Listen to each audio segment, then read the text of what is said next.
Don't forget the Palestinian brothers and sisters in your du'as. I'm going to leave a link in the description in case you want to donate to a charity that has a 100% donation policy. Just a warning before we begin, some of the topics that I might touch upon may not be suitable for a young or a family audience. As we proceed. Assalamu alaikum guys, and welcome to another episode of Smile to Jannah. There is an individual called Adam22 who made the following statement. Religion, not one specific religion, but all religions poison everything.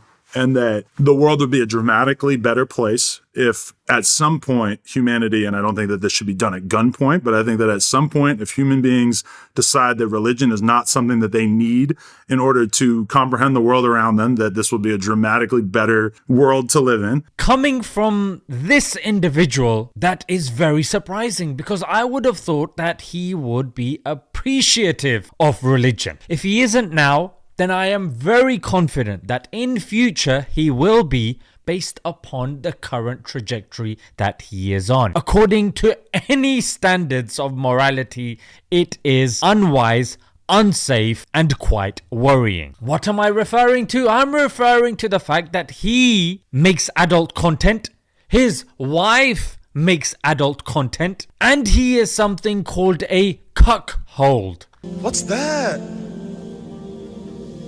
What's that, brother? A cuckold is a husband that gets turned on by his partner having relations with someone else. Brother, ugh. So in other words, he likes to see his wife in compromising positions with someone else, and it makes him feel good. Not only that, he was accused of sexual assault by two women. Is it any wonder that somebody who is living a life of unchecked lewdness, vulgarity, and unrestricted shamelessness would not want any boundaries? Of course. And that's not all. The media is celebrating this cuckold phenomena. In fact, there was a CNN article by somebody called Ian Kerner. I know what you're thinking. Kerner doesn't sound like an American name. It's really not. It's actually a Jewish name. And this Ian Kerner, the case for him being Jewish increases because here he is being invited to Jewish events. Why are Americans okay with people of non-Christian values? People that don't have Americans' interests at heart. Why are they allowing them to dictate what they should and shouldn't be doing in their own country? And if you point this out, is it considered anti-Semitism? Probably is, because anytime you say anything about Judaism or about the state of Israel, it seems like the anti-Semitism brigade is all over you like a rash. And I just want to make it clear that Muslims are at the forefront of standing against things like this.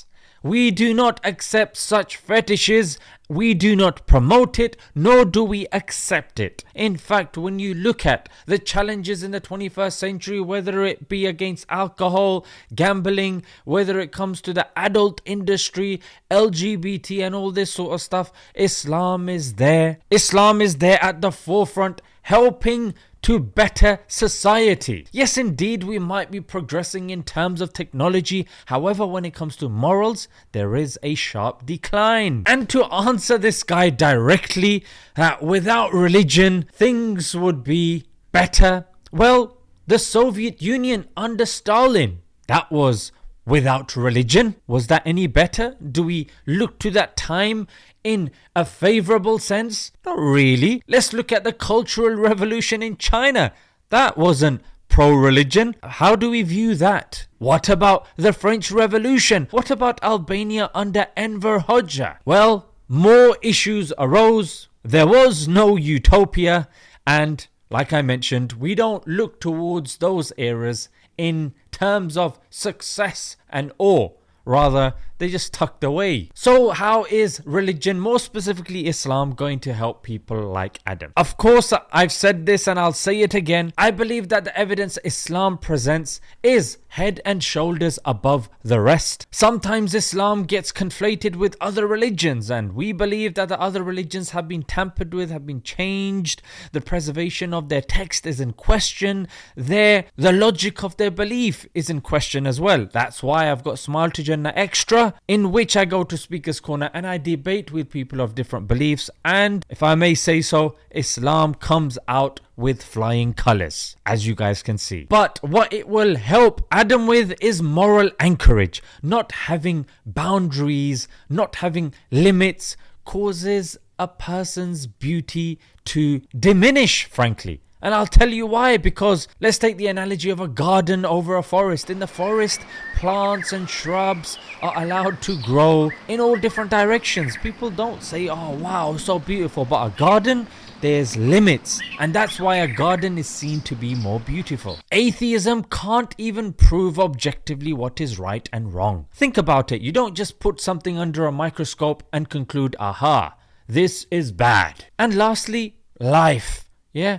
When you take the atheistic way, yes, my body, mate, my body. So if a woman has a child growing within her, no, it's your choice, mate. You can kill a child as long as you're happy, mate. Yeah, that's right.